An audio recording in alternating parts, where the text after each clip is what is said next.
λόγος είναι πρέπει να είμαστε όλοι μαζί, να μην μαλώνουμε, να καταλάβει ένας τον άλλον. Αν είμαστε μαζί, είμαστε δυνατοί. Αυτός ο λόγος. Και να νικήσουμε κάτι, να μάθουμε τα παιδιά μας, άμα δουλεύουμε μαζί, για το μέλλον να είναι παραπάνω καθαρά.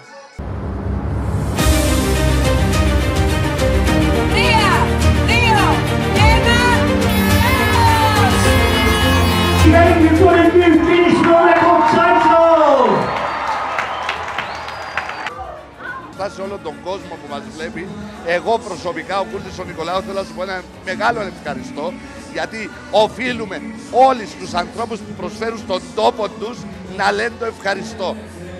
Είσαι μια τεράστια δύναμη, μπορεί να μην το καταλαβαίνεις τι κάνεις αυτή τη στιγμή, αλλά αυτή η αγκαλιά που χρειαζόμαστε να τερματιστούν τα κακά, οι πολέμοι, θέλουμε ειρήνη, θέλουμε αγάπη. Ο Τζον αυτή τη στιγμή με το Γιάννης Foundation στέλνει παγκόσμια το μήνυμα ότι μια δυνατή αγκαλιά μπορεί να είναι αυτό που χρειάζεται η ανθρωπότητα.